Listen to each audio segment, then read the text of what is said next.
beautiful people. So I've sat here today in and around consulting, just trying to feel into what message I wanted to share with you, or what message I wanted to weave into the world. And I kind of come back to something that has been percolating within me for the last several weeks, for good and great reason. Um, that in these times that we are all traversing, in these times that we are all navigating, I think the key is to be able to continue to find the strength it takes to stay soft, to stay within our hearts in a hard time. Because the world, it presses against us, and life has this way of testing us, like storms rising up and the walls closing in. And yet there is a different kind of courage, a quieter, softer courage, one that is quieter than force, deeper than resistance.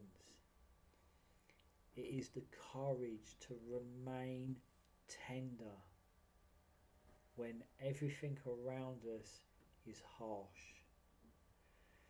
It's this ability to continue to show up with heart,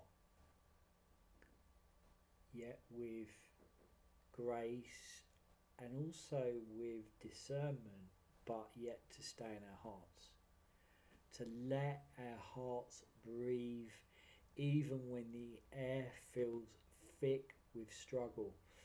For such a time now, and I've spoke about it so many times, where I'm seeing rupture and breakthrough. So much rupturing.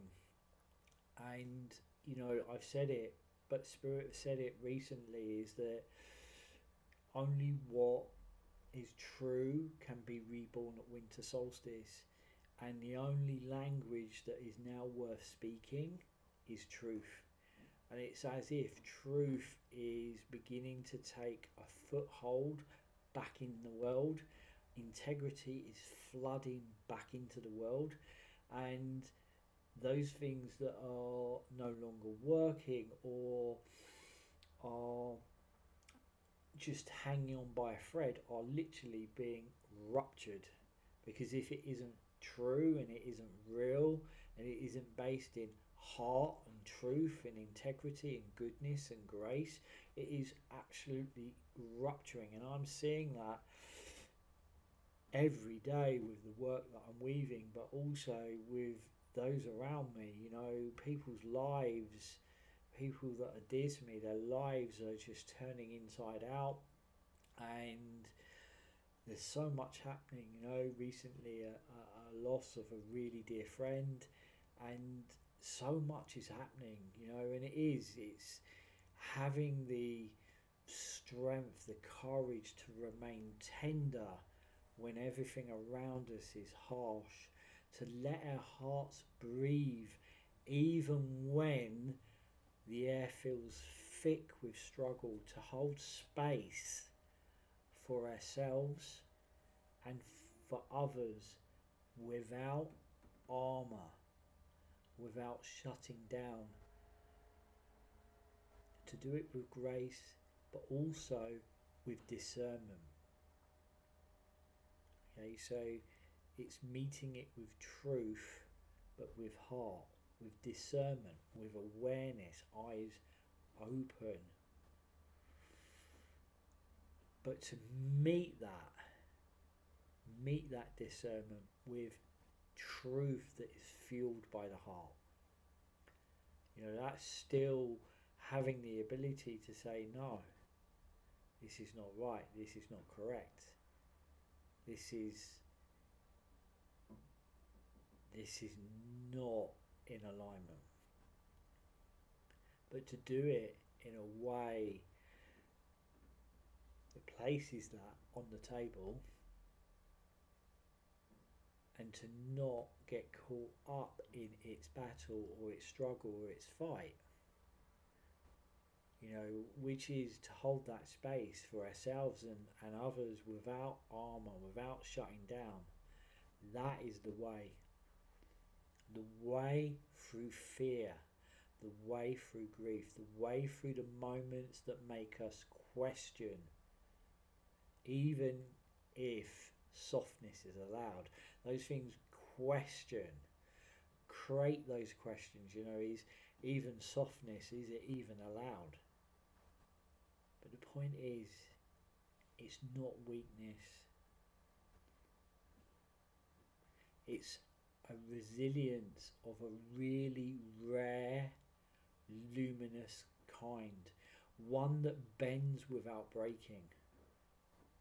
One that heals by simply being present. By placing the truth into the space without a word being spoken. Because that kind of truth illuminates everything through presence. So when the world asks you to harden, remember this.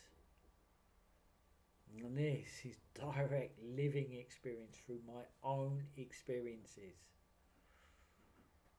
Remember this. The strength to stay soft is the most radical. It's a beautiful act, and probably the most beautiful act of all.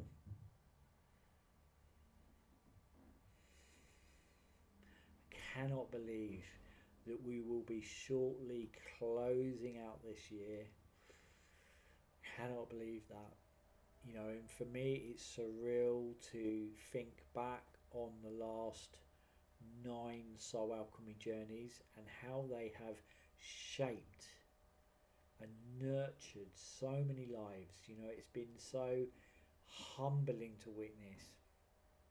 And I think back on my own journey and I think this is the compass, the heart is the compass of these times. And I think going back, it's like the world was trying to bend me out of shape, and it literally did, right? Being so sensitive, you get like bent literally out of shape.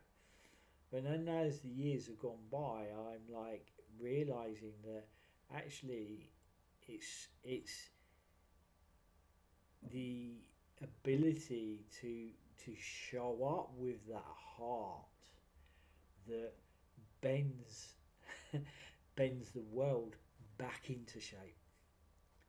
You know, so rather than all that harshness bending us out of shape, we just flip that flow and we just flood the world with heart, and that bends it back into shape. And I think that's what's going on, which is why the world is turning everything inside and out, and everything's feeling upside down and back to front and all over the place at this time, is because it is righting itself, it is reorganizing itself, it is chaos that in a way is redefining some sort of order. And that's what, you know, the Soul Alchemy Journeys are about. So our last journey of the year is scheduled for November the 29th. Alongside that, my bookings are now open for December for my one-to-one consultations, either in person, and that is getting thin on the ground now. We have a few slots there for December. November is virtually booked up. We'll have some slots for December. And my last day of consulting, but of course there's online, my last day of consulting for 2025 is scheduled for Friday the 19th of December. It is such a privilege and honour to weave this work, especially in these kaleidoscopic of times. As always, sending you all so much love. Links are in the profile and found in all the usual places. As always, keep shining, sending you all so much love.